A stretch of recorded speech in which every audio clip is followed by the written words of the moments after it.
this morning. Coach Salazar, how you doing? I'm doing great, Coach Cam. Thanks for having me here, and good morning to the rest of you guys at home. And thank you guys for spending your time with us. And hopefully, here in an hour from now, you guys from this presentation, hopefully implement your program to help you be a more efficient coach. And part of my coaching and teaching is really based off that, is being efficient as a coach and making sure your kids understand the concepts and you get work done in an efficient way and not just grinding for 2.5 hours, because then you lose their attention. And so, but that's going to be our goal today. Give you guys some things that maybe you can use in your practice plans.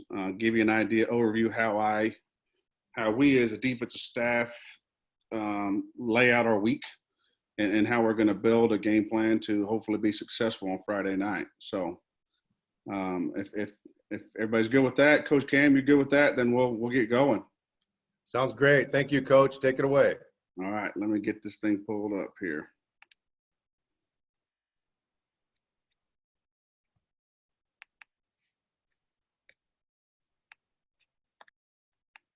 All right, you guys ought to be able to see what's going on here. Okay, so So here's our football team. We're located in Austin, Texas. For those of you guys that don't know, we're very fortunate to be at an outstanding high school here in the capital city of Texas. Our head coach is Coach Todd Dodge, a legend in his own right here in the state of Texas. Has won 5, 6 state championships. He is just a special, great guy to work for. He's a quarterback guru. He runs the offense and allows me the privilege and the honor of getting to head our defense. And there's a good picture of kind of what our kids look like, because I know sometimes we talk ball with different people and you're like, well, I don't have the kids to do that. Well, I have kids. I have challenges as well when it comes to athletic ability with some of our kids. I mean, we're predominantly, student population made up of 5'10", 6 foot, 170 pounds, and I think we had one or about 2 Division I football players on this football team. And so a lot of the things we're going to talk about, and how we structure our football team and our techniques, are to try to make the best and smartest football players we can, all right, play at an all-state level. So here's to give you an example. This is just, obviously everybody has their own staff, and I know some guys are blessed to have a lot of guys in their staff. In some programs, there's 3 of you guys coaching one side of the ball. And the thing that Coach Dodge allows me to do here is, this is kind of how my stuff is split up. We practice our 2 sub-varsities at a different time than our varsity. Therefore, we have pretty much all hands on deck for our varsity practice. So it's not like we have 30 coaches on our staff. We just have our freshmen and sub and JV football coaches there for our varsity practices. I have 2 defensive line coaches. I got a linebacker coach. I got 2 secondary coaches, one that coaches the corners, one that coaches the safeties. And then I got some freshman coaches you can kind of see over here, Coach McKelvey, and then we got another freshman coach. Those 2 guys are instrumental in some of our drill prep and some of our scout team stuff that we're going to talk about here a little later. And having these coaches in these positions allows me to be able to float throughout practice. And based on the week, the opponent we're playing, obviously if they're going to run the football 50 times in the game, I'm going to spend majority of my time down there with our linebackers and D-line. And we're going to make sure that we have our run game and our run fits schematically coached up the best way we possibly can be. And the emphasis is going to be there. If we're playing somebody else that's chunking the rock all over the park, we're going to spend our time, and I'm going to spend my time in the back end with those guys in the secondary to be able to make sure that we're all on the same plan. So let me go here. Okay, let's talk about real quick some of our base, our philosophy and what we're teaching our kids. And I think this is really important. A lot of times we see these slides at people's presentations and they're just kind of, we take a picture of them and say, there's a good words. You take them back to your kids and You may implement some of them, but do your kids understand what they mean? And I think that's the big thing that I'm going to try to point out to you guys today is I feel our kids at Westlake understand a meaning behind everything we have. There's a purpose. We're going to talk about being result oriented here in a minute. We're going to talk about our goal board here in a minute. We're going to talk about how our kids use these goals, all right, and the emphasis on these philosophies as our game plan, as our structured plan to win the game each and every week. Obviously, just like the rest of you guys, our first objective every single week is to come out and be a physical football team and try to stop the run. And everything really starts there with our game plan breakdown on Saturday afternoons, Sundays, even early Monday morning. We're spending a majority of our time figuring out how we're going to set our defensive front and our linebacker positions in order to make them one-dimensional and have to throw the football. Today's day and age, the physical part of it is kind of a slippery slope. Obviously, we can't have, inside drill for 30 minutes every single day. We can't go, full out scrimmage every single day. We have to build in small portions, segments of practice where the level of physicality and the intensity is ramped up. And so that's kind of what we've done. Instead of going, we try to, instead of going 30 minutes of scrimmage, we're going to break them down into 5-10-minute sessions. And we're going to go ones-on-ones, and we're going to go twos-on-twos. We're going to try to get the best physical look we can from either our offense, our number one offense when we compete against each other in practice, or the best scout team we possibly can. Okay, so the next thing we're going to do is every single week, we're going to try to come up with a game plan to stop the run, to be successful with two defensive fronts. We started doing this about 7 years ago. We are our number one defense for the last 7 years has been kind of based out of a 4-2-5 concept.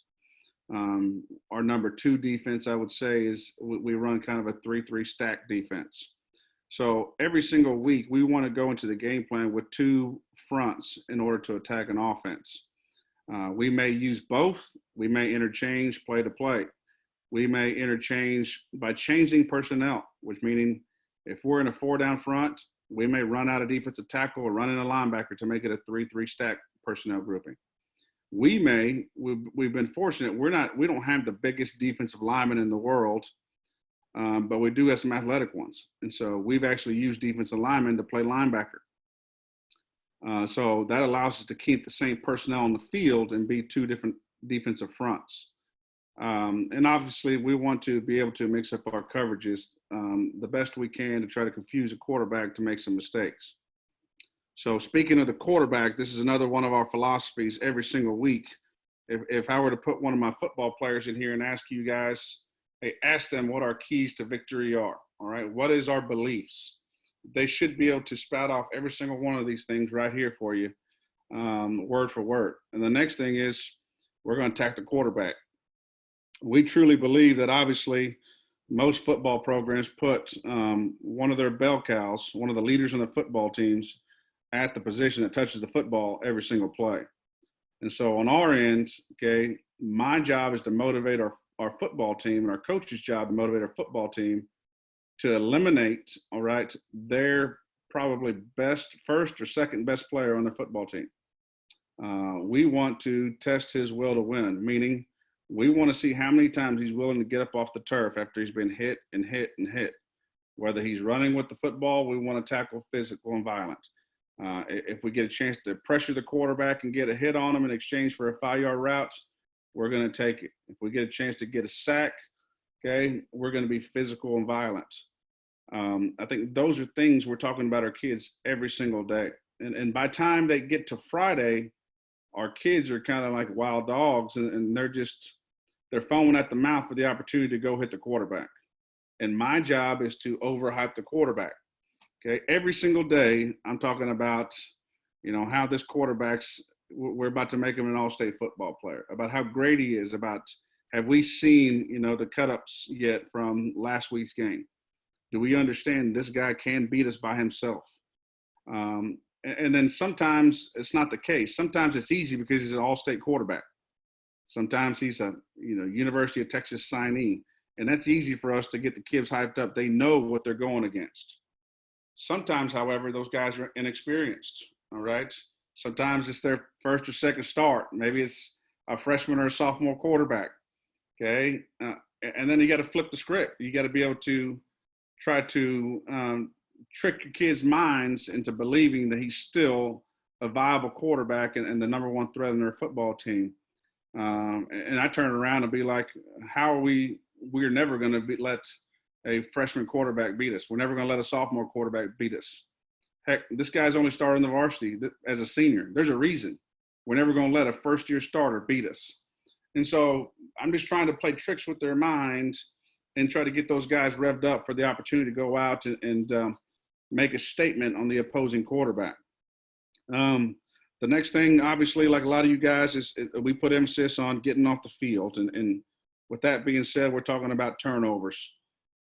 We implement ball drills into our program about 2 of the 3 big heavy days of the week, Monday, Tuesday. And we also implement 2 of those 3 days turnover drills. We're always talking about the opportunity to get the football, getting off the field. We want to make sure it's not always about yards for us. It's about points. And you'll see that here when we talk about our goal board. And the last thing I think our kids, we ask them every single week is to be result oriented. And what that means to us, you'll see here in the next slide, it's about having a game plan and a premise, all right, every single down every situation of the game. So here's our goal board from 2019, this past season. And what I mean by being result oriented is we tell our kids, we have a meeting with our kids every single Thursday after school, the day before the game, and we talk about these things right here.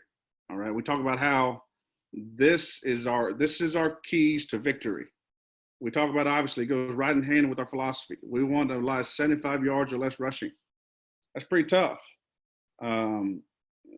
We did it majority of the time last year. There's some times in here, guys, a couple of these games where they're a run-heavy team. They're like we played a couple slot T teams this year.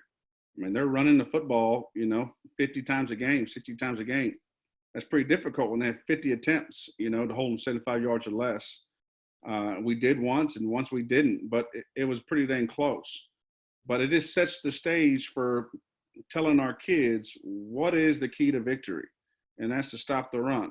So it used to be about 100 yards rushing, and then the price of poker went up. We found like we needed to take our defense to the next level. So that's why you kind of see this blue box here. We had to cover it up, make it 75 yards or less. So obviously that's a very, very tough goal to get. You go to the next one. Once again, talk about being result oriented. We talk about force 3 and outs. Okay, we want to force at least 3 and outs. We did that 14 of the 16 games we played this year. We want to get off the field and get our offense, the football, with a chance to go score, all right, as many times as they can to give us the opportunity. That allows us, obviously, to be rested and to be fresh when we get on the field. I think those are very, very important, especially to start a football game. We really, really talk about 3 and outs, a big 3 and outs, that first drive of the game or the first drive of the third quarter. Okay, trying to find a way when a team has the opportunity to start building momentum to take it away from them by forcing a 3 and out. Our next goal there is a 225 or less total defense.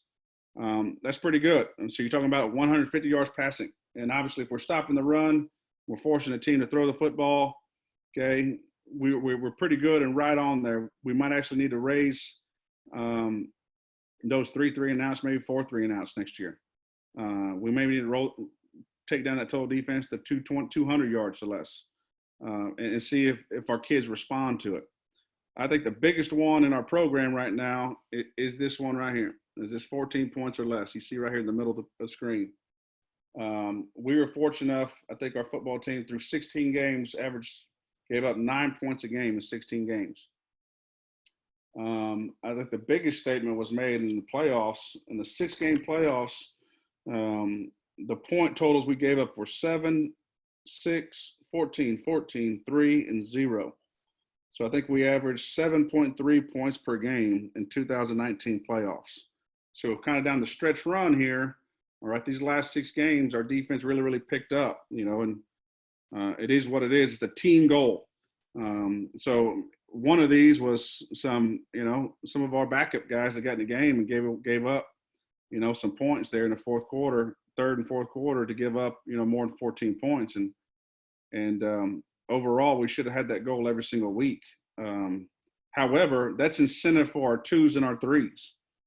We don't lower the bar just because they're in there. We don't say give up 14 points or left with our 1s. We're talking about as a defense, as a unit. It's giving those 2s and 3s obviously some buy-in, all right, some responsibility to their teammates to hold the bar and hold the rope while it's their turn on the field. Year before, we lost in the semifinals, the game before the state championship there, and we had we lost 2 games or 1 game last year, and it was because of this deal, because of this goal. 3 or less big plays, okay, 25 yards or more. We got that goal right there every single game except for 1. Guess how many games we lost this year? We lost that 1 right there. So it's proof in the pudding for your kids to say, hey, look, guys, if we do these things, if we focus on these things, okay, we're going to be successful. You're going to beat whoever it is we're playing.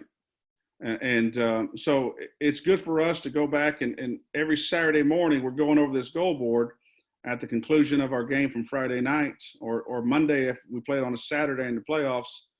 And we're talking about these keys to victory and being result-oriented. The next thing is sacking the quarterback. Obviously, we need a little work there. Sometimes that's skewed a little bit, like I said, with teams not throwing the football very much. But I felt like we were pretty productive. I think we averaged 4.5 sacks a game. So we're right there where we want to be with that goal. I think we keep it the same. Talking about getting off the field, cause 3 or more turnovers. We mentioned that in our philosophy. We want to be a turnover type defense. We got to convince our kids that turnovers just aren't caused fumbles and they just aren't interceptions. Okay. We want to make sure our kids understand that turnovers are also 4th down stops. Last time I checked, when we stop somebody on 4th down, we get the ball back. So that in my eyes is a turnover. If we hold somebody to a field goal attempt and we block the field goal attempt or they miss it, that is a turnover. Okay, they didn't get points and we changed possession of the ball. So we try to tell our kids there's plenty of ways here, all right, to get turnovers. The next thing obviously is being good on 3rd down, and that's 60%. Those are the downs to win. Those are the downs that you get off the field. And we're pretty successful again there. And then the one we probably need the most work on is that red zone right there. Prevent TDs, 60% of the red zone. That's tough. I mean, heck, they got 4 downs. They're in 4 down territory. Okay, they're going to go for it. And some of these times, these teams are, down by some points, and maybe have to go for a touchdown instead of settle for a field goal. So their hands are forced. It makes you have to, buckle down and obviously bend and not break. But that's pretty important nonetheless. And sometimes some of these where they never got in the red zone. So it really was an unattainable goal. And then one of this one's kind of tied into special teams. However, we do it because we feel like our defense, our punt return unit is our special teams, is our defense. So we want to gain possession for the offense 3 times inside the 50, meaning we want our offense to go 50 yards or less to go score a touchdown. So how do we do that? We get a turnover and they're into the field. Okay. If we hold them to a punt, okay, we get a punt return that gets us and advances us past the 50-yard line. We cause pressure on the punt and make him shank it to where our offense has the ball with 40 yards to go score. So all these things are setting up our defense to be successful and be the championship style defense, caliber defense.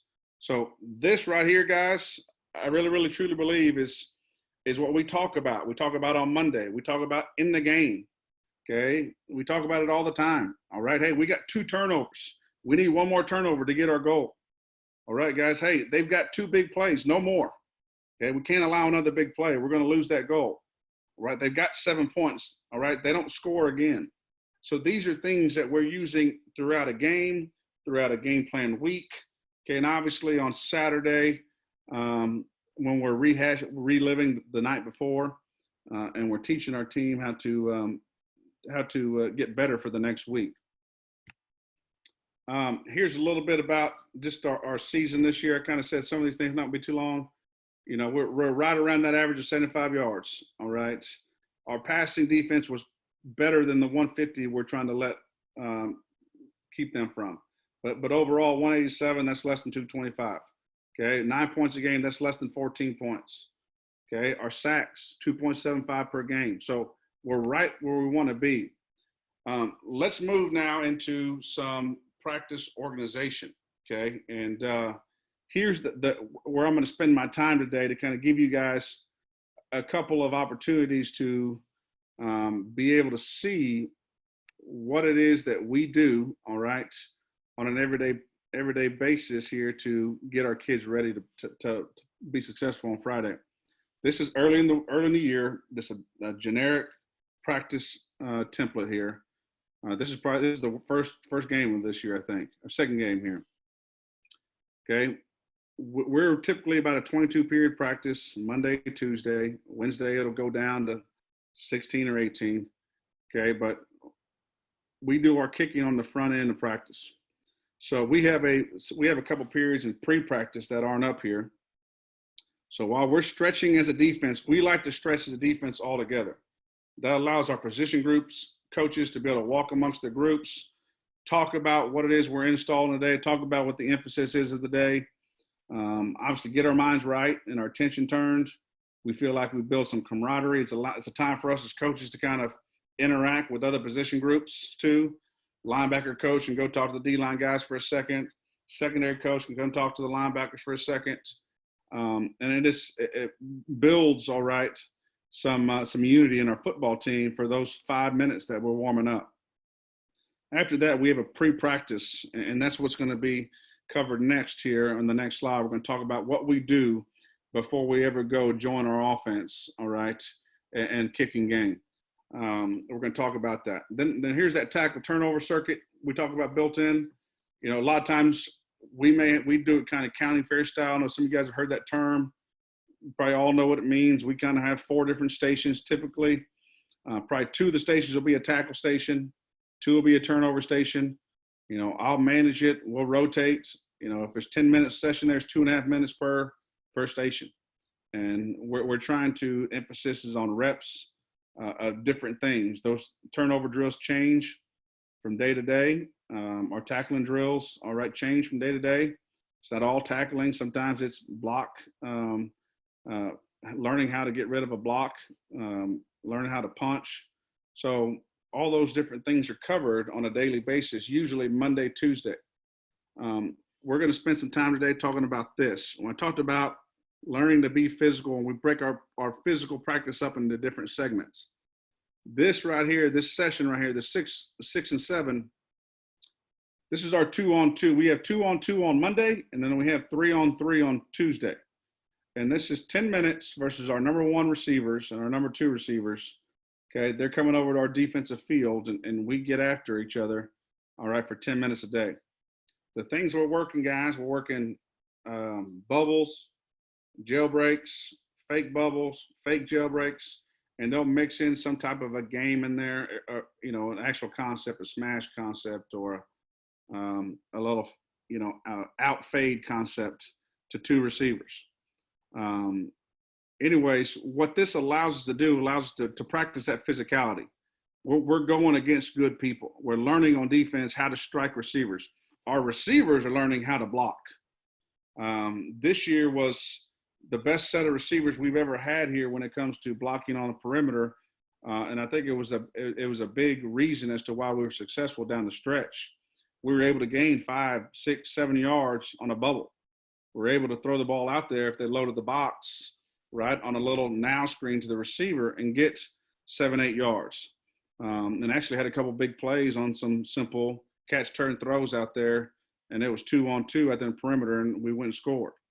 And that's a tribute to this portion of practice that we've made an emphasis with our football program of making sure that we implement into our day-to-day practice schedules.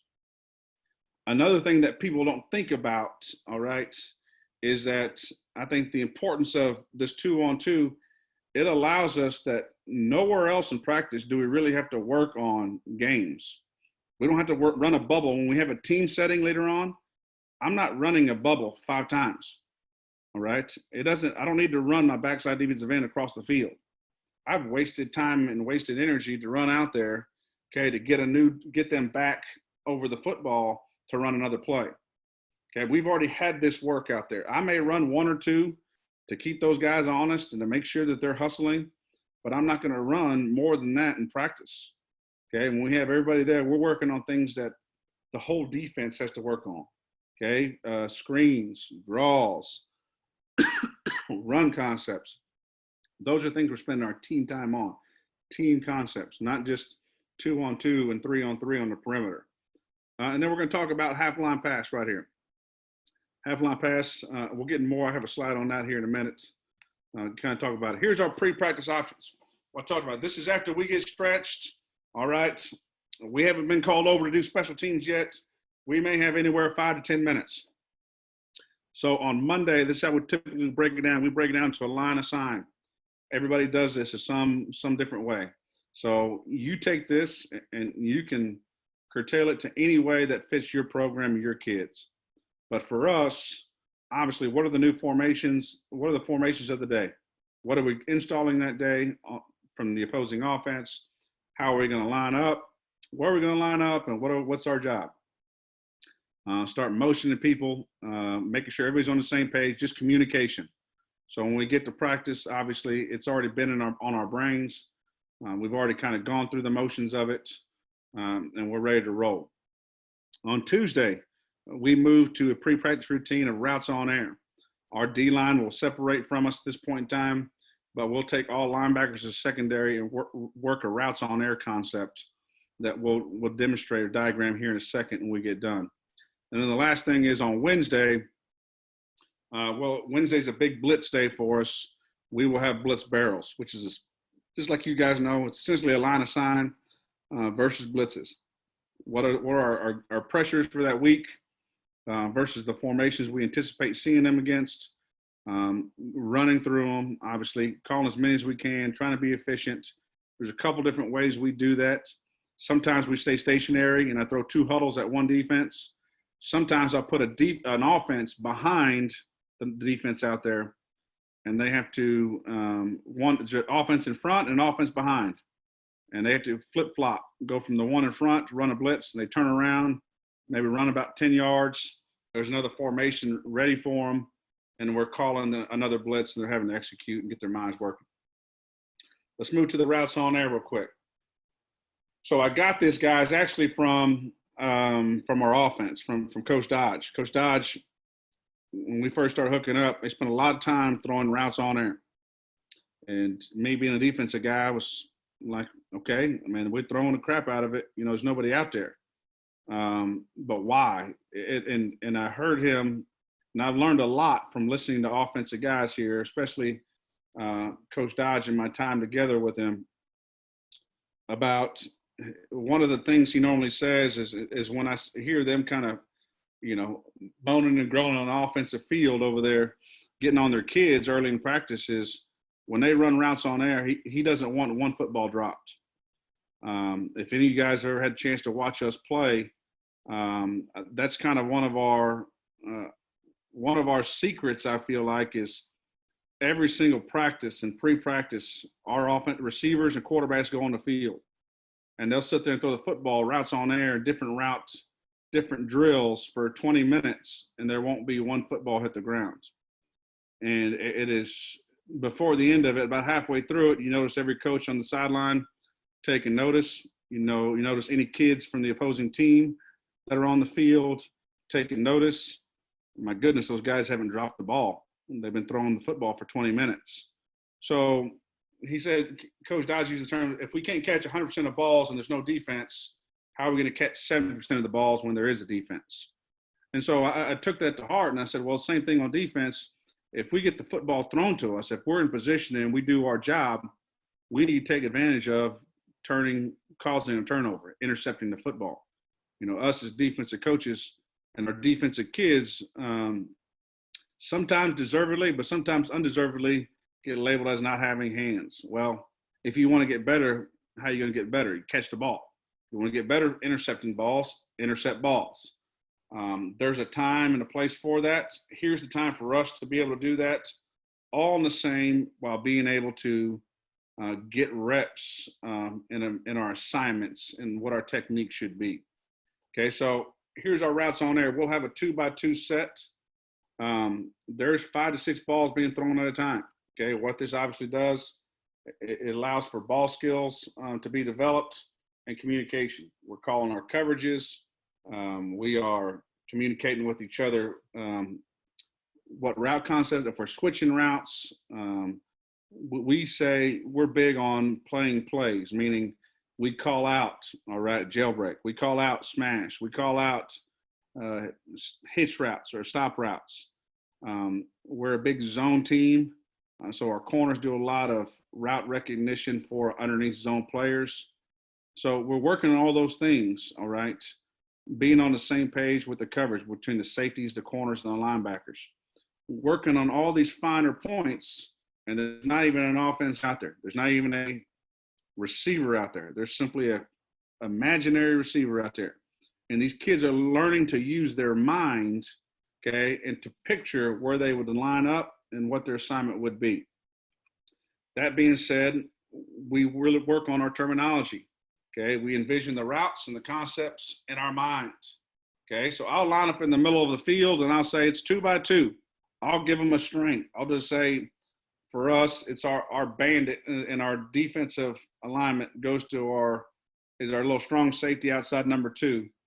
He goes to our passing string. So we just say bandit right, okay? And then I just give him a concept. I'll say 2x2, all stop. Here we go, ready, set, hit, boom. That fast, our kids are lined up. They anticipate what's happening. We're always running, all right, 2 different things. We're running all stop, and we're running the combination, the double move of any type of route. We practice those from day one so that we understand who our safety valve is against double moves, okay? And what it does is it gets us off of, oops, let me go back here. It gets us off of talking pee-wee football.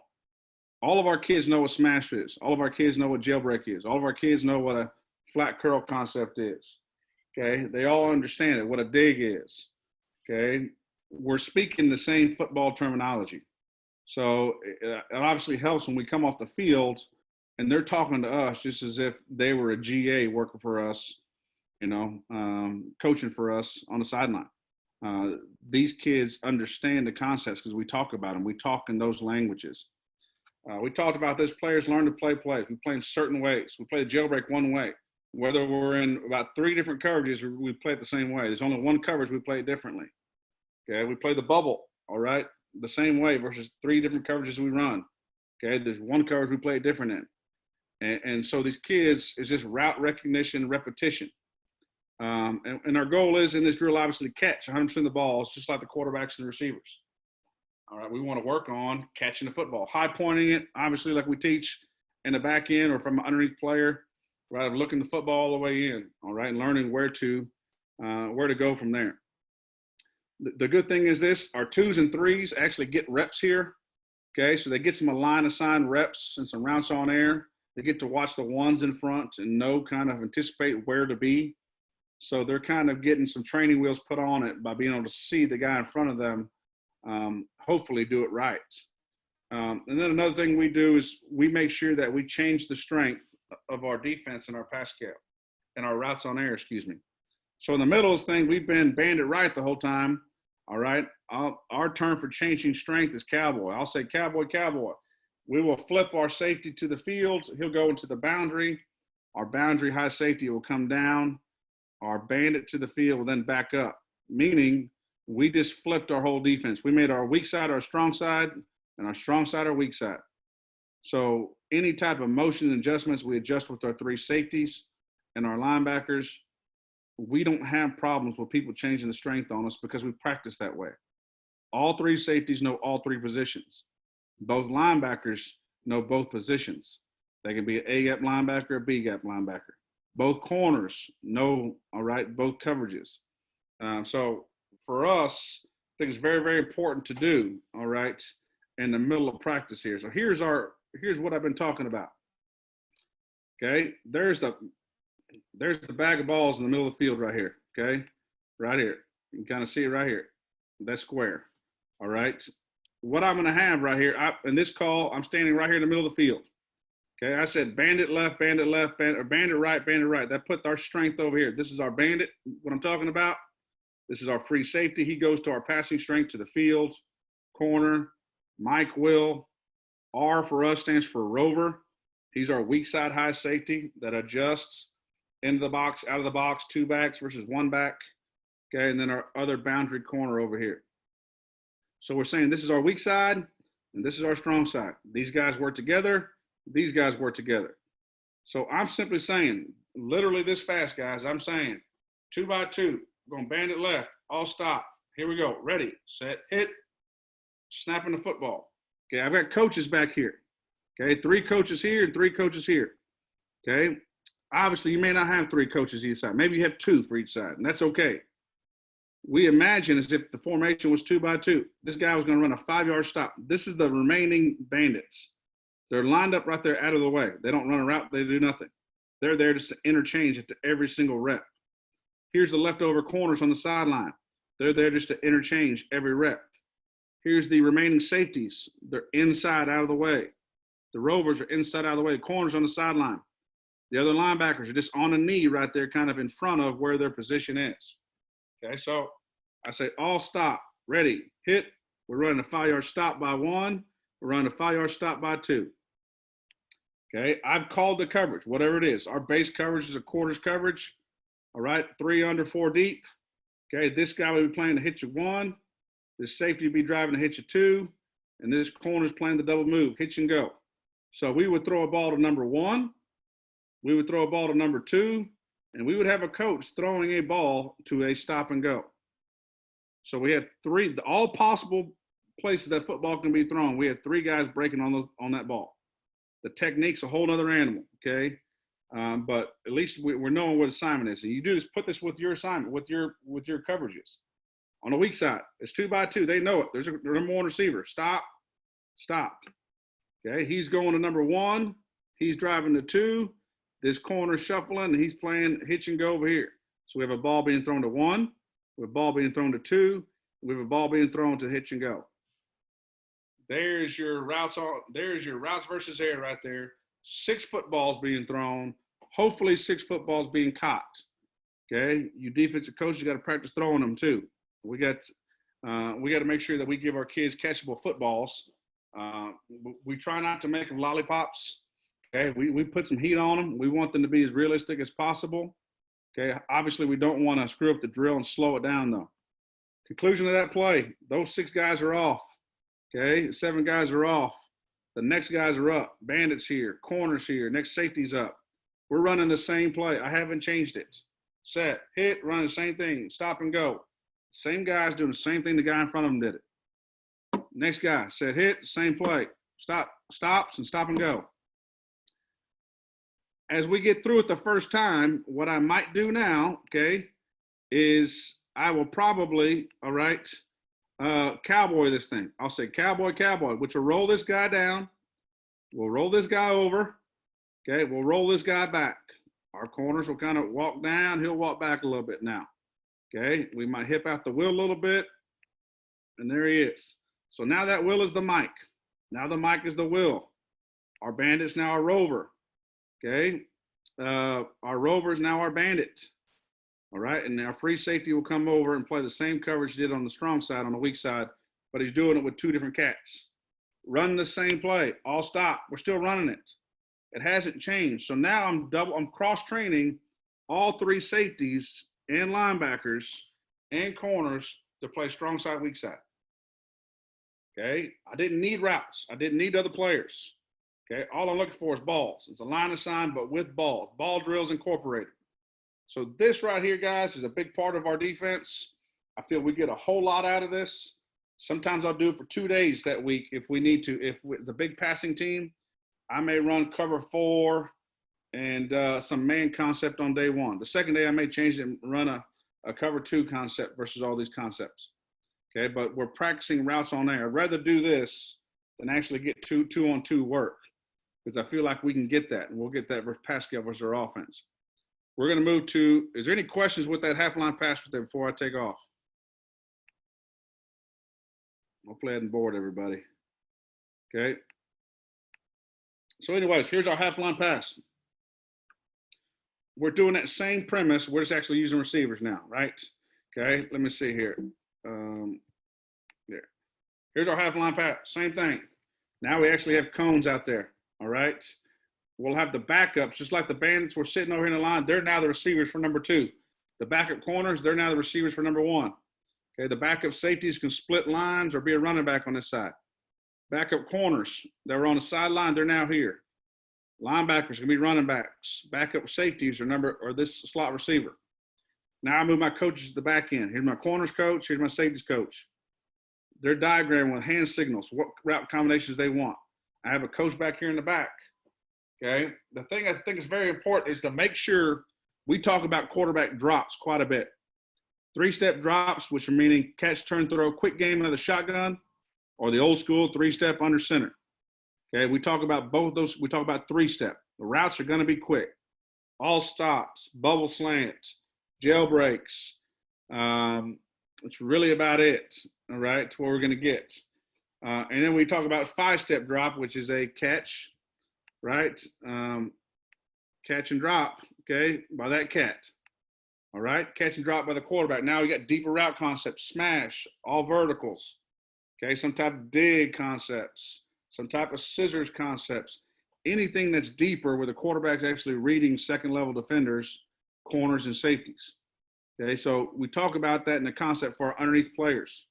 Our underneath players drop accordingly. With 3-step, they're flat.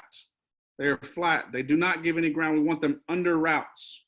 We want them between the quarterback and that receiver. We don't want them over top. If there's a 5-step drop, a catch and a drop, now we work more with depth at 45, and we'll adjust based off what our eyes behind us are telling us, okay, our corners and our safeties.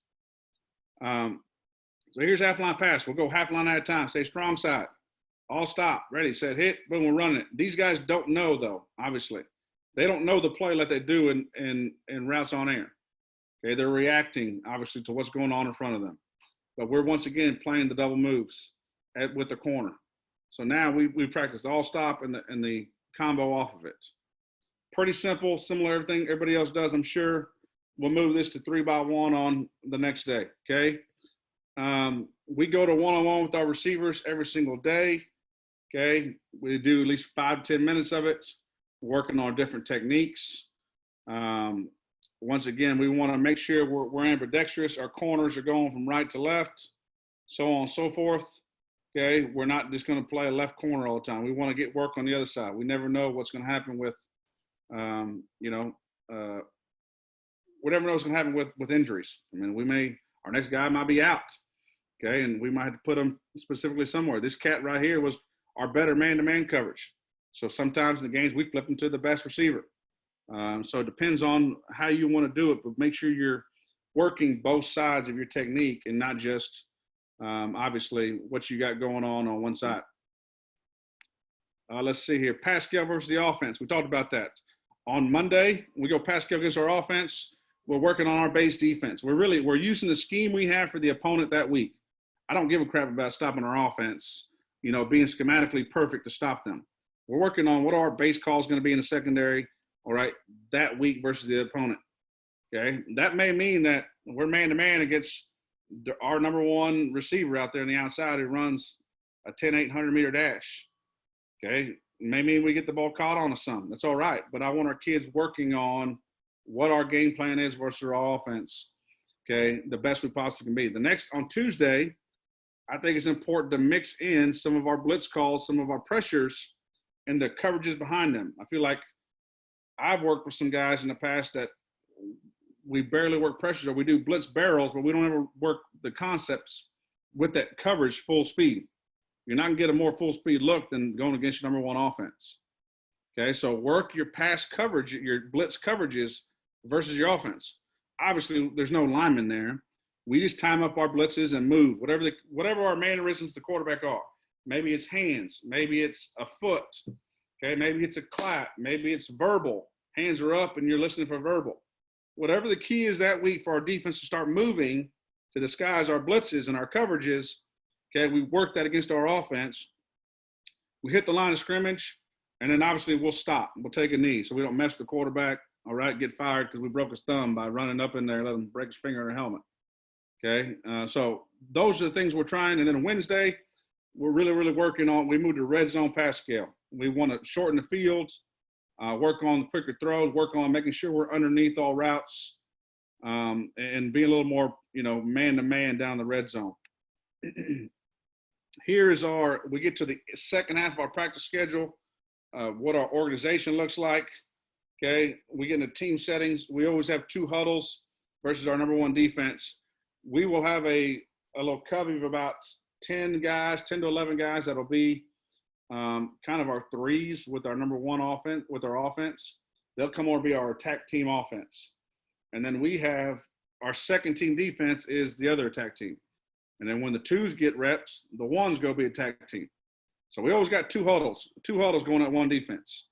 I want to make sure those things are run right. So we got 2 of our coaches that are running each one of them.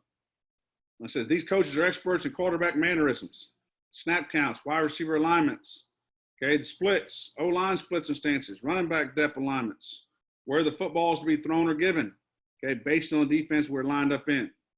Okay, attack teams, we actually spend time, we trade attack teams, and our offense attack team comes to watch us film with our defense. So they know what it is, all right, our opponent looks like. If they just look at a card and say, hey, look, I'm running that play, well, they don't understand that this week guards in a 2-point or 3-point stance and the tackles are in 2-point. Or they're all hands in the dirt. Or when we talk about wide splits, what's that mean? Okay, but you can see kind of how, I don't know if how in-depth we try to get with everything. We want to find every type of advantage we possibly can. We don't have the biggest, fastest, strongest guys. But fortunately for us, we got some guys that are pretty smart.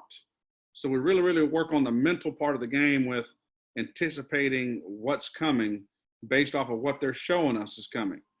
Okay, let's see here. Here's your look, all right?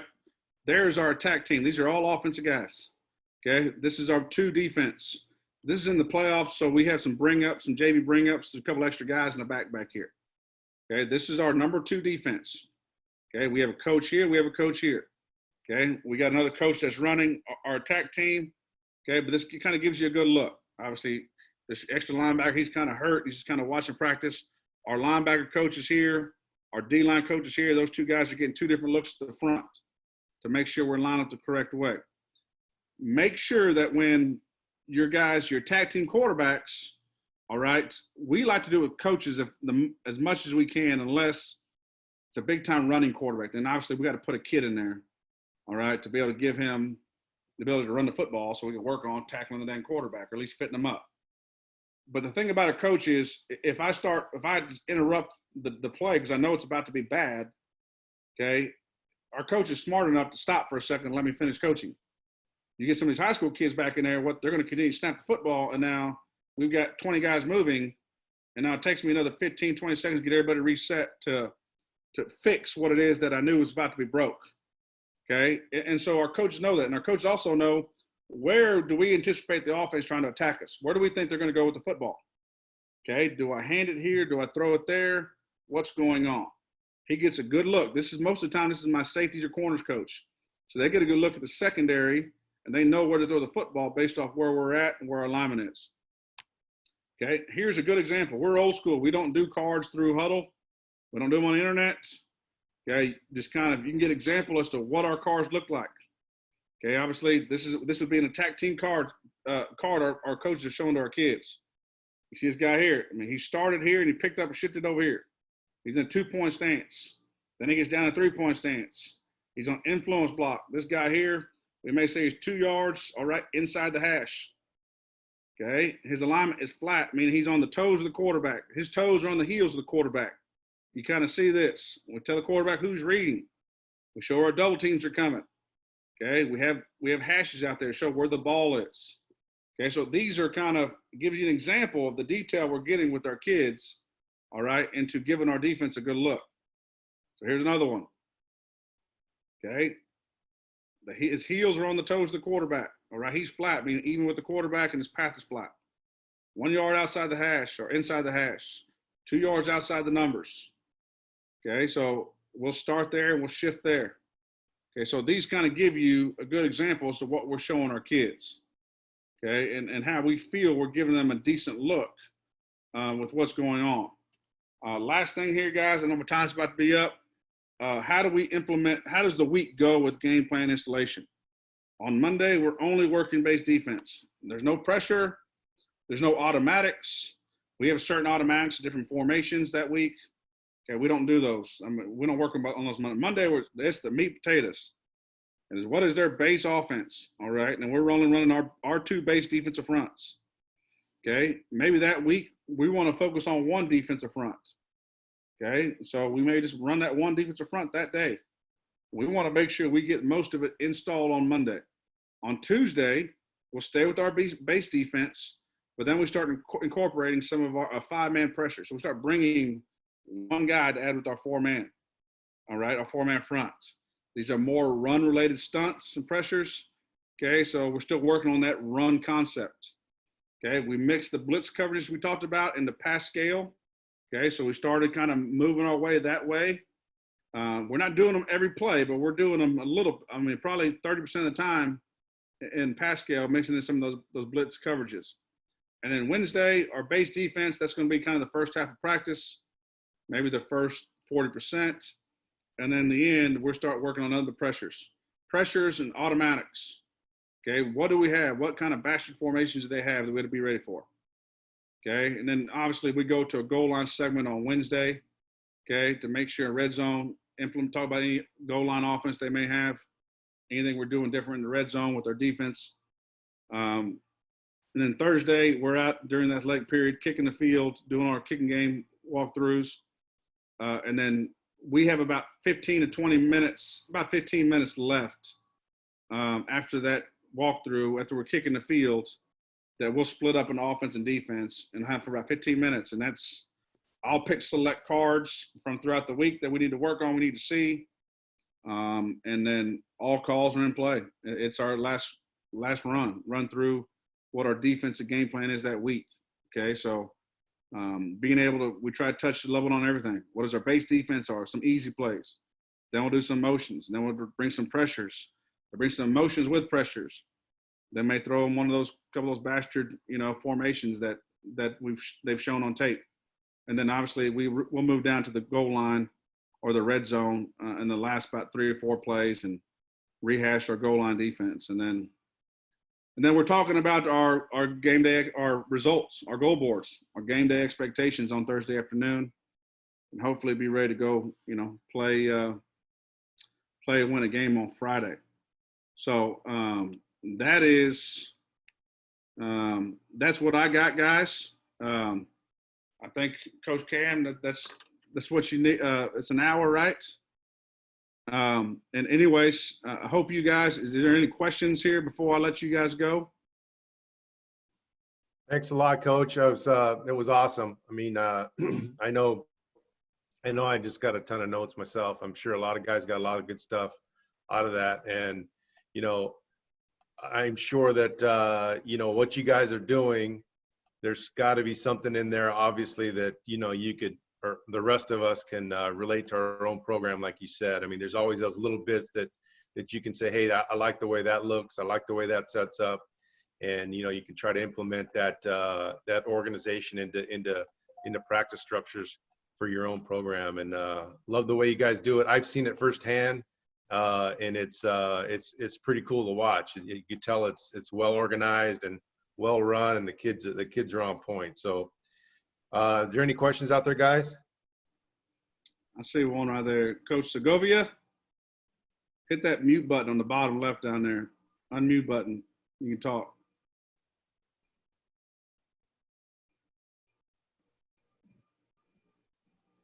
There's a little microphone with a little red line through it. Click that, it'll unmute you. Let's see if I can do it. Here you go. There we go. All right. Hey, Coach, I have a really good question. I'm a defensive guy myself. The biggest offensive craze right now is all the RPO. Do you have a philosophy or a way that you discipline the guys on how to stop the RPO option? Yeah, I think the biggest thing you got to do, Coach, is you got to have your kids understand what side of the ball are they reading for RPO. Meaning, like, is the RPO to the side of the back in the shotgun, which is probably 85% of the time. You know, not many people cross read it where they have to open up to the right, but they're throwing the ball back left. Most time it's balls here in the gut, but I'm reading that front side flat defender. Either the little strong safety right there over top number 2, or, you know, the corner out there if you're in some type of cover 2 concept. Okay, they're reading somebody over there. Find out who they're reading, and you really, to me, you got to try to just hold those guys in place and muddy the water as much as you can. You want to free them up for run responsibility so they're not in harm's way of saying, oh, I got to play the run, but I've got the threat of pulling the ball and throwing it. So we try to make and move our defense to make sure we understand where we tell our kids, you're on the RPO side and you're kind of on the away side. So the guys that are on the side where we anticipate the RPO being run, those guys, we free them up with our defensive front by moving those guys just a little bit to be able to make sure they don't have a gap and they can sit in there and pop a little bit. We'll run some Tampa 2. That kind of gets people off of it too some, just because we don't have to run it a lot. We run it just enough to where it allows those players to hold in place for a minute and it muddies the water. The quarterback's got to make a decision. He can't sit there and ride it forever.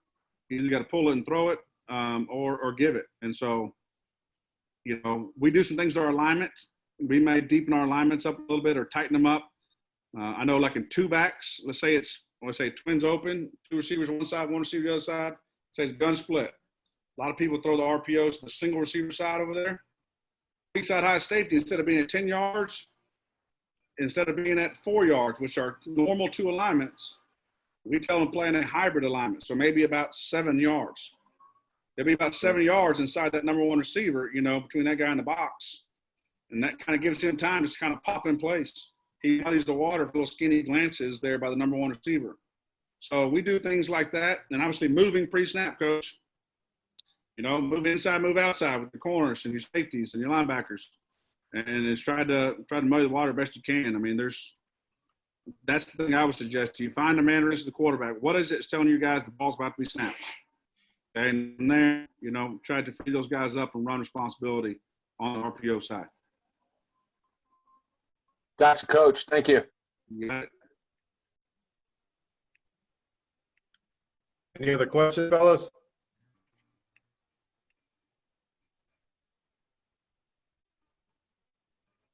All right, guys. Well, thanks so much. Coach Cam, thanks for having me.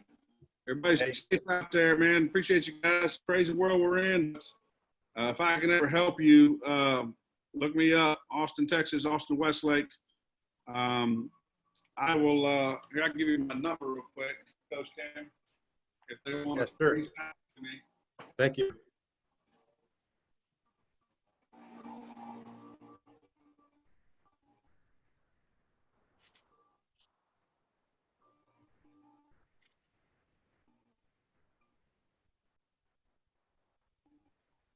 I don't know if you guys can see this here, but there's my email and my phone number. Okay, it's T Salazar at eanesisd.net. It's EANESISD.net. And then my telephone number is 512-627-1727. Okay, you guys feel free to hit me up if you got any questions.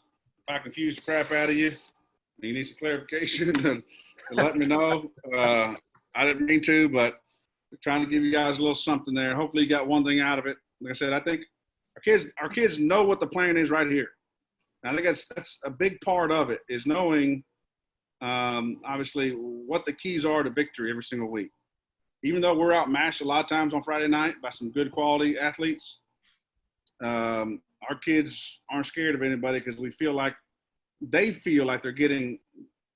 better prepared, and they got better coaches and they're coached better. And so therefore they're playing better. So, but it's still them. They're still the man in the arena doing the job. So all the credit goes to those kids. And if you're ever in Austin, Texas, you want to stop by, talk ball, holler at us. Hopefully we're all doing that soon enough. Hey, fantastic, Coach Salazar. Thank you very much for your time. Awesome presentation. Thanks for talking a little ball with us, and stay safe out there. And we'll talk soon. Thank you very much, Coach. Awesome, Coach. Thanks so much. Thank you, Coach.